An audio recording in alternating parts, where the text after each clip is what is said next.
Dadas las circunstancias que primero tuvimos COVID, luego tuvimos monkeypox, pues las posibilidades de que algo así pueda llegarnos, pues también es plausible, ¿verdad? Entonces debemos por lo menos tener conocimiento básico.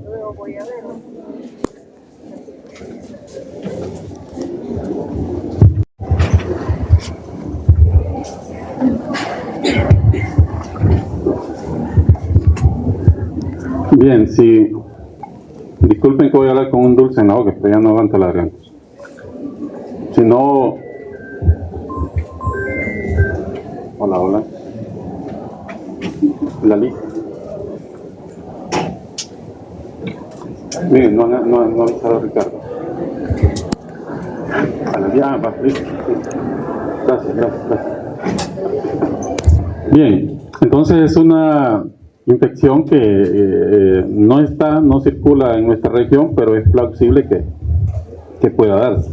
De manera incidental ha llegado a algunos países de Europa y a veces a Norteamérica, pero son casos muy puntuales que se han dado en estos países. Pero sí lo ven en las noticias, ¿verdad? Entonces, ¿quién provoca el ébola? La fiebre hemorrágica por ébola, ¿quién la provoca? El virus del ébola. O sea, ya ven que no tiene nada de ciencia, que lo que hay que hacer es practicarlo. Entonces, realmente tenemos una gran cantidad de agentes etiológicos que pueden causar fiebre hemorrágica de origen viral. Ya van a empezar con el ruido, pero bueno. Dentro de eso tenemos algunos que ya conocemos. Como por ejemplo virus del grupo de los flavivirus. Bueno, tenemos el dengue, el virus de la fiebre amarilla. Tenemos algunos bunyavirus. Y quizás lo que nos interesa en este momento, y que es el objetivo de la clase, es hablar de dos virus que están relacionados con filovirus, que es el virus ébola o el virus Marburg, o Marburgo, si lo pueden encontrar en algunas traducciones. Y en el caso de los arenavirus, pues el virus Lassa. Pero si ustedes observan, realmente son varios virus que se catalogan dentro del grupo que pueden provocar fiebres hemorrágicas, ¿verdad? Algunas de ellas, si para COVID-19 la tasa de mortalidad anduvo entre el 2 y 3%, la tasa de letalidad de estas infecciones puede andar por el 20, 30 y algunos de ellos hasta el 50%. Es decir, que imagínense que aquí todos nos infectamos de COVID. ¿Cierto o no? En menos de año y medio ya todos estábamos infectados, por lo menos alguna vez. Si se aplicara la tasa de letalidad que tiene el virus Marburg, que puede ser del 50%, quiere decir que de los 6 millones de habitantes, ¿cuántos hubieran fallecido? 3 millones, ¿verdad? O sea que como país desapareceríamos, como sociedad desapareceríamos, insostenible, ¿verdad? Eso destruye. De suerte, la transmisión entre humano y humano, a pesar de que es eficiente, hay medidas de control para evitar la transmisión, el contagio, que funcionan de forma adecuada. Y por lo tanto, estas enfermedades se han logrado contener en los sitios donde es prevalente, ¿sí? En los sitios donde es prevalente. Estos grupos de virus que causan fiebres hemorrágicas tienen algunas características en común. Todos son RNA, ¿sí? Todos tienen un RNA en sentido positivo y por lo tanto puede funcionar como ARN. Si es un RNA en sentido positivo, puede funcionar como un ARN. Hasta se los pusimos de pregunta el ciclo pasado. ¿Por qué decía que el ARN era infeccioso? Porque el ARN en sentido positivo que poseen estos virus puede inmediatamente llegar al citoplasma de la célula huésped y irse a traducir a los ribosomas, ya, y producir las proteínas necesarias, ¿sí? Y además ya esas proteínas le permiten que se repliquen copias de ese RNA. Y por eso dice que los RNA de estos virus son infecciosos, no porque el RNA lo va a infectar a uno, sino que no necesita más que el RNA llegue al citoplasma e inmediatamente comienza a traducirse sus proteínas, ¿sí? Entonces son en una sola cadena. En este caso no solo comparten esa característica de que sea RNA, sino también es que 3 grupos de ellos, los filovirus, los Bungia y arenavirus, comparten genes o homología en la secuencia de varios de sus genes, es decir que no por gusto están relacionados con trastornos febriles hemorrágicos, y es porque comparten igual cierta homología en su genoma, ¿sí? No tenemos pandemias de esto, ni siquiera epidemias graves ahorita que se reporte alguna, pero sí se reportan frecuentemente brotes esporádicos de casos, ¿sí? Muchos de los casos, sobre todo en las áreas endémicas, pueden cursar de manera asintomática. Es muy probable que estas poblaciones realmente, los virus, muchos de los virus que se reportan actualmente, no es que sean nuevos, son virus que han estado siempre en esa región y por lo tanto interactuando con las poblaciones que han estado en esa región. En estas regiones donde es endémica, muchas de las personas que se infectan, la enfermedad es asintomática.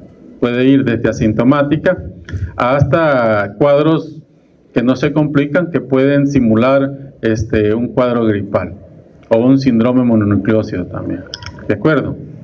Pero en aquellos casos donde estos pacientes no padecen de la infección asintomática o con cuadros leves y por el contrario generan alta carga viral en estas personas, pueden haber cuadros muy graves que se complican con altas tasas de letalidad.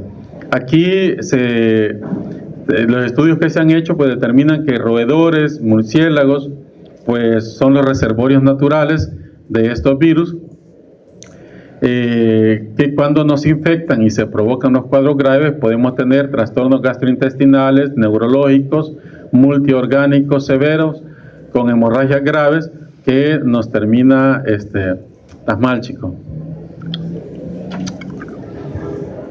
Anda a descansar si querés, yo te doy permiso, con asistencia y todo. No porque me vas a pasar, nada de eso. Estás muy lejos, 4 metros, pero sí, te escuchas bien mal. Ah, pero tenés psicología, vas. Lo siento. No, pues sí. Ni modo, o sea. Pero puedes salir a descansar un rato si querés. Ya, de acuerdo, si lo deseas, no te diciendo, si lo deseas. Bien, entonces, son enfermedades emergentes que se controlan y de repente tenemos un periodo de tiempo donde no reportamos casos y luego vuelven a aparecer casos. ¿No? Enfermedades emergentes que están reemergiendo en ciertos periodos de tiempo, ¿verdad? Se controla, desaparece, ya no hay casos y años después vuelven a aparecer los casos, ¿de acuerdo? Entonces, para bien de la humanidad, pues son, y no para bien de las personas que viven ahí, para aclararlo, estos virus pues se encuentran restringidos a ciertas áreas geográficas, ¿sí? Y qué bueno, porque las opciones de tratamiento realmente son limitadas. Se está trabajando en vacunas para las 3 infecciones que vamos a ver, o las que logremos ver, porque tenemos que terminar ya en 20 minutos. Se están trabajando vacunas, muchas en fases de experimentación, pero ninguna realmente aprobada y certificada para la población en general en estas regiones. También se están trabajando tratamientos, pero igual no hay un antiviral que diga 100% efectivo para esto. Y cuando ya estamos infectados y se da la afectación multiorgánica, realmente no hay casi ningún tratamiento que pueda detener el desenlace, ¿sí? Aunque hay personas que han logrado sobrevivir, ¿sí? Las personas que han entrado al cuadro grave con afectación multiorgánica, algunos pocos casos han logrado sobrevivir.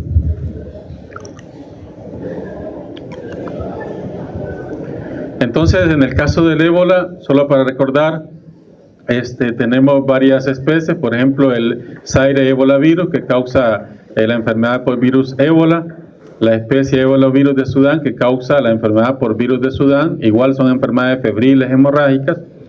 El virus del bosque de Tai o especie ébola virus del bosque de Tai, ya que anteriormente tenía el nombre de ébola virus de Costa de Marfil, que causa la fiebre hemorrágica del bosque de Tai, y el virus Bundibugyo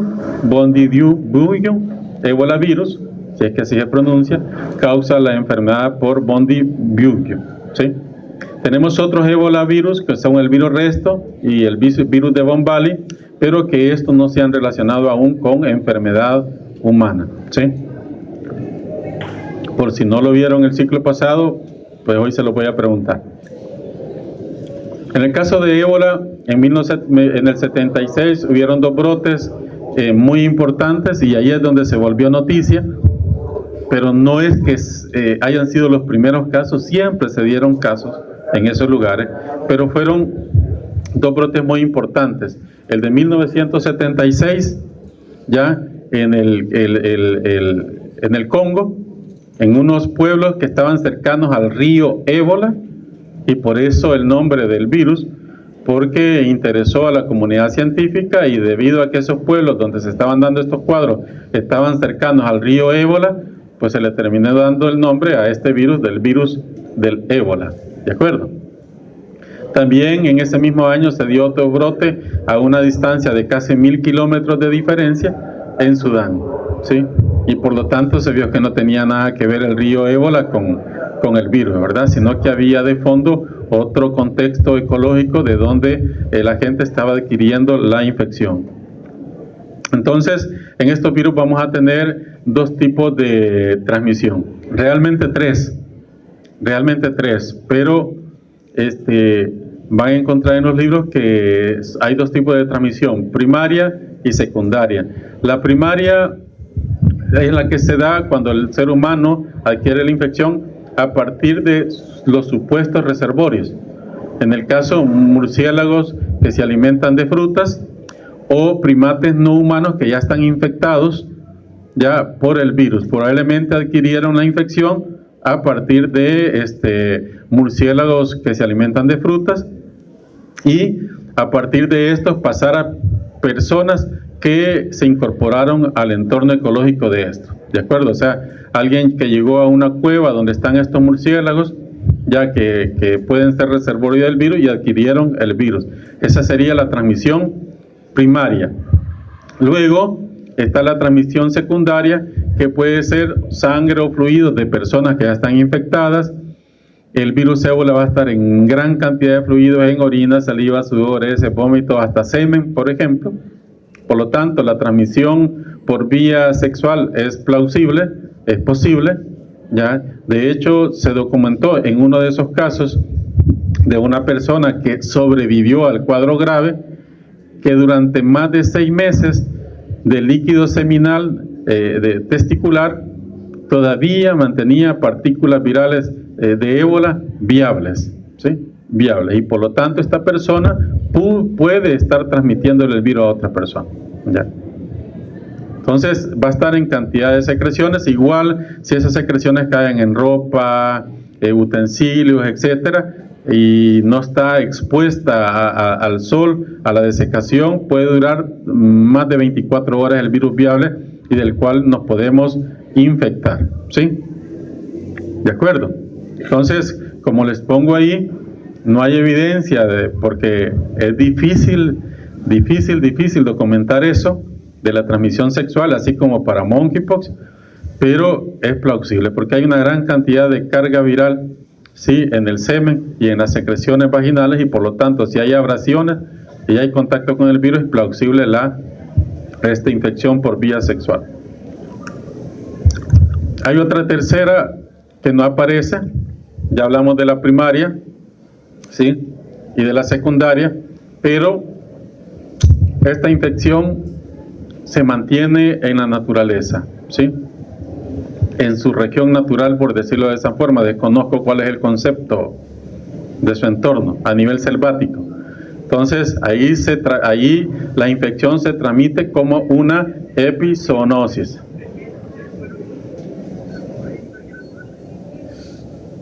¿Qué fue eso? Entonces se transmite como una epizoonosis pasando de los primates, de los murciélagos a los primates, o sucede que como estos murciélagos se alimentan de fruta, van, muerden la fruta, se alimentan, queda lleno de saliva. ¿Y qué les dije yo de los virus ébola? Que son bastante resistentes al medio ambiente y por lo tanto el virus que queda en esa secreción, en esa saliva, en esa fruta, después llega el primate, ¿ya?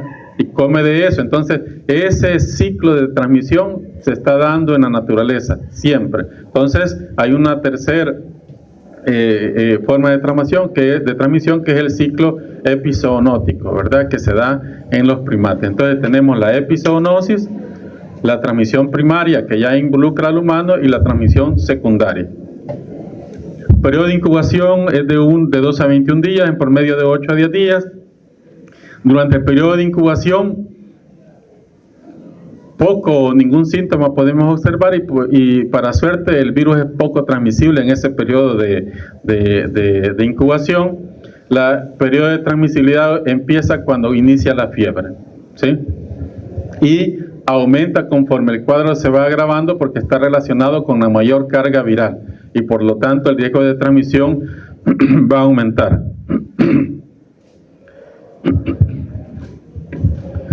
Por lo tanto, el riesgo de transmisión va a aumentar debido a que el virus ya va a estar en todas las secreciones, desde lágrimas, saliva, sangre, etcétera, etcétera, lo que sea, en las heces, en la orina, en todas las secreciones el virus se va a encontrar, ¿de acuerdo? Entonces, conforme va habiendo mayor viremia, el cuadro se va agravando, es más transmisible, ¿de acuerdo?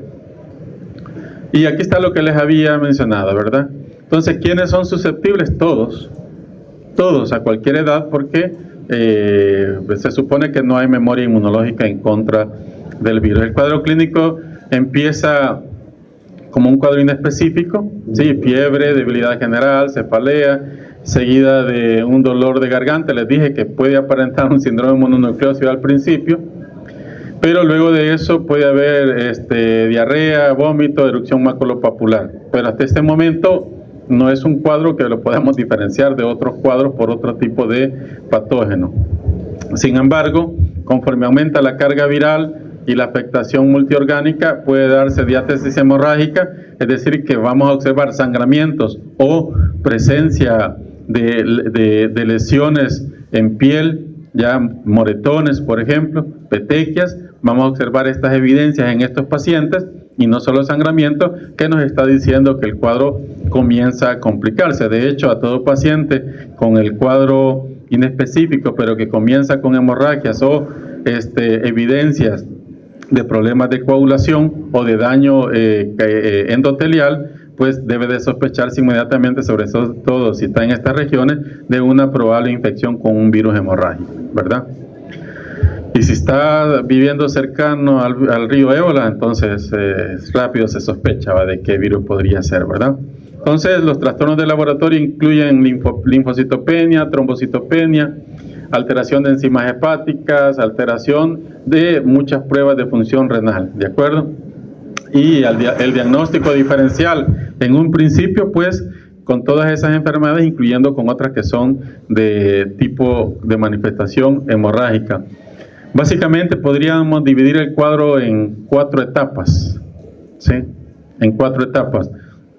La primera etapa, que va de los 7 a los 9 días, que sería básicamente estos síntomas y signos iniciales, pero quitando la diarrea y la erupción maculopapular, ¿sí?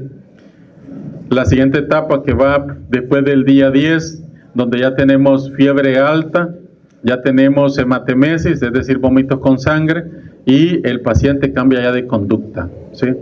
El paciente ya se siente gravemente enfermo y por supuesto cambia su conducta para el día 11, porque comienza a haber daño multiorgánico, y dentro de ese daño multiorgánico también hay un daño neurológico. Entonces ya para el día 10 se empieza a ver hasta cambios conductuales. Para el día 11 ya hay daño cerebral, va a haber hematomas por todas partes del cuerpo, va a haber sangramiento nasal, va a haber hemoptisis, hemorragias conjuntivales, va a haber heces melenudas, ¿ya? ¿Qué son las heces melenudas? ¿Heces? No, mentira. ¿Qué son las heces melenudas? Heces negras, ¿verdad? ¿Qué significa que las heces sean melenudas? Que el tracto gastrointestinal superior está sangrando. Está sangrando esófago, estómago y está sangrando el intestino delgado, ¿sí? Y por eso las heces melenudas.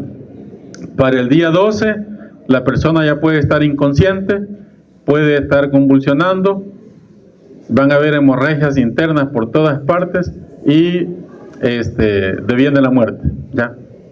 ¿En qué porcentaje? El 30, 40 o 50% de las personas que lleguen a este estado infectados por ébola pueden llegar a este estado y tener como desenlace la muerte. Realmente son pocas las personas que han estado en cuadro grave y que han logrado sobrevivir, ¿sí? La gran mayoría fallece. ¿De acuerdo? Bien, el diagnóstico, no tenemos nosotros para hacer diagnóstico, ¿sí? Se requiere, ante un caso sospechoso, si ustedes se van a hacer van con Médicos Mundi y todo eso, van para África, sepan que el diagnóstico se deben tomar las muestras, pero se deben de trasladar a un laboratorio de referencia que tenga un nivel de bioseguridad BCL3, ¿sí? Si este BCL3 tiene personal capacitado, el equipo adecuado y los reactivos, podrá hacer el diagnóstico, ¿sí? Si no, lo que tiene que hacer es continuar con el transporte hacia un laboratorio que tenga un nivel de bioseguridad BCL4, ¿de acuerdo? BCL4, que son pocos los laboratorios BCL4 que hay a nivel mundial, ¿ya? Son pocos. De hecho, los BCL3 también son pocos, ¿de acuerdo? Entonces, debe de hacerse el diagnóstico se hace por biología molecular, por PCR en tiempo real, ¿sí? Y además estos laboratorios tienen la capacidad de secuenciación del virus para poder hacer incluso el diagnóstico de su especie, ¿sí? Entonces eso no lo vamos a hacer, pero sepan que así se debe de trabajar. La prevención y control, la primera prevención, como ya les estuve mencionando, cómo nos infectamos, pues evitar la visita a la población en general, la visita a cuevas en lugares donde es endémico, ¿ya? Ocupar implementos adecuados, no comer frutas mordidas que se encuentran en los bosques o en áreas selváticas, son las medidas que se explican. Si hay una persona enferma con un proceso febril tipo resfriado, pero además presenta diarrea y algunas evidencias de diátesis hemorrágica como epistasis, hematomas, petequia, la persona debe de aislar a esa persona y llamar al sistema de salud, ¿sí? Para que se aísle, se la atienda, pero además se aísle para evitar la transmisión. Todas las secreciones de esa persona, utensilios, deben de ser eliminados y quemados, ¿sí? Eso es lo que debe de hacerse para evitar la transmisión. Igual en el área hospitalaria se extreman las medidas de bioseguridad. Ya observan ustedes que las personas que atienden a esos pacientes siempre van con un traje de bioseguridad, ¿sí? De verdad, con un traje de bioseguridad, no la mascarilla N95 que ocupamos ahí, ¿verdad? Y que algunos ni se la ponen. Como les dije, tratamiento, pues hay varios esquemas de tratamiento en investigación, algunos ya se están aplicando, pero que no están autorizados, o vacunas que están en fase 3, es decir, que ya se están probando en cohortes en esas poblaciones, pero que todavía no hay vacunas realmente autorizadas para la población en general en esas regiones endémicas. ¿De acuerdo? Bien, vamos a continuar con la siguiente. No es otra clase, la misma clase. Son 3 virus: ébola, Marburg y Lassa.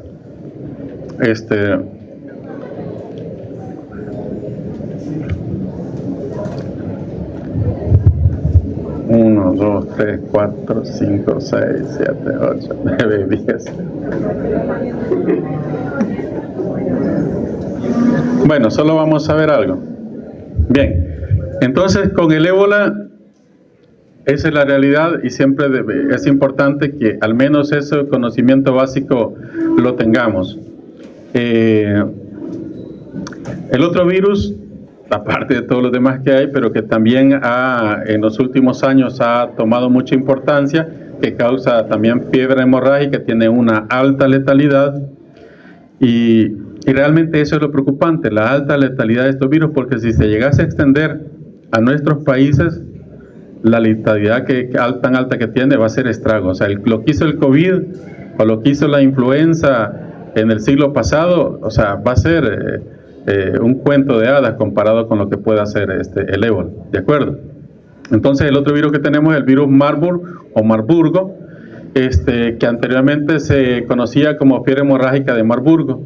Ya es una enfermedad realmente grave y quienes padecen el cuadro franco realmente la mayoría va a fallecer. La mayoría, la tasa de letalidad, mire, ronda hasta el 50%. En algunos de los brotes pues ha oscilado entre el 22 y el 88%. Una tasa de letalidad del 88% ya realmente, o sea que de 10, 9 se murieron y el 10º fue por obra de Dios, ¿verdad? O sea, que no se murió, ¿de acuerdo? Entonces, esa tasa de letalidad tiene mucho que ver con el tratamiento oportuno y la hidratación. Está igual que para ébola, hay distintas vacunas y tratamientos en estudio, pero que todavía no están aprobadas, ¿verdad? Entonces, se considera que igual para el ébola hay un murciélago de la especie Aegyptiacus, el Rosetus aegyptiacus, que es un murciélago que también se alimenta de fruta, ¿sí? Que es el reservorio para el virus Marburg, ¿sí? Y por lo tanto ya se podrán imaginar rapidito cómo nos podemos infectar en la infección primaria, ¿verdad? Del murciélago o primate infectado al humano, la infección primaria. Y la infección secundaria es cuando un humano está infectado y nosotros nos infectamos directamente del humano o del entorno, de sus secreciones, de los utensilios, etcétera, que sería la transmisión secundaria. ¿Sí? Han habido varios brotes. El primero, el virus siempre ha existido en África Occidental. ¿Cuándo se le dio importancia? Cuando por accidente se dio un brote en Marburgo y Frankfurt, ¿sí? En Alemania, porque en un laboratorio solicitaron unos primates para experimentación y cuando esos primates llegaron a esos laboratorios, pues el personal se infectó. ¿Ya? Entonces, varios murieron de esos investigadores. Entonces ahí sí se le dio la importancia y demostró que existía un virus llamado Marburg, ¿verdad? De ahí ya le pusieron el nombre debido a eso, de esa región. Y es por eso, después de eso, como ya le pusieron importancia, se generaron las pautas diagnósticas que se compartieron con OMS y entonces sí ya empezaron a detectar que efectivamente sí hay brotes en varias partes, en Angola, Ghana, Guinea, todos países pobres donde siempre existió el virus, República Democrática del Congo, antes Zaire, Sudáfrica, Zimbabue, Tanzania, Uganda, etcétera, ¿verdad? Siempre ha existido el virus ahí, pero ya se hizo diagnóstico. En 2008 pues se notificaron algunos casos pendientes en viajeros que habían llegado a unas cuevas donde había murciélagos que se alimentaban de fruta e investigaron los murciélagos y justo eran de la especie Rosetus aegyptiacus, ¿verdad? En Uganda. Ya adivinen de dónde adquirieron la infección, ¿de acuerdo? Por eso el murciélago es el principal reservorio. En el 2024, Ruanda notificó el primer brote que ya se ha diagnosticado en ese país, y Tanzania hoy en enero del 2025, que fue noticia, ahí apareció en los medios, pues se notificó que ya estaba con un brote de fiebre hemorrágica por virus Marburg. ¿Sí? La transmisión, igual, hay primaria, como ya se los expliqué, y hay secundaria, pero igual que para el virus ébola hay una tercera, que es la transmisión epizoonótica, que se da entre el murciélago y los primates no humanos que están en el entorno selvático, ¿de acuerdo? Entonces serían tres: la transmisión epizoonótica, la transmisión primaria al humano, que se da de murciélago o de primates al humano, o en la transmisión secundaria. Incidentalmente, el humano, sobre todo por profesión o por gente que de verdad vive en ese entorno, pues entra en esa transmisión epizoonótica, ¿de acuerdo? Y eso también aplica para ébola. Si hay alguien que está viviendo en un pueblo que está a la par de la montaña donde está la cueva y pasa por allí el río, ahí están primates y los murciélagos, pues entonces está dentro del entorno de transmisión epizoonótica, ¿de acuerdo? Bien, nos quedamos acá en la cuadro clínico de fiebre hemorrágica por virus Marburg. Chicos, tranquilos, vayan todos a buscar a su profesor y se ponen de acuerdo a la hora que van a tener el taller y la modalidad por Meet, por Zoom o por qué medios se van a reunir de forma virtual. Garanticen que se grabe, porque yo voy a buscar certificar que la actividad se dio de forma adecuada con todos presentes. Ya, por favor. Gracias, chicos. Nos vemos. El lunes hay corto del taller número 2, ¿verdad? A las 8. Listo, a las 9.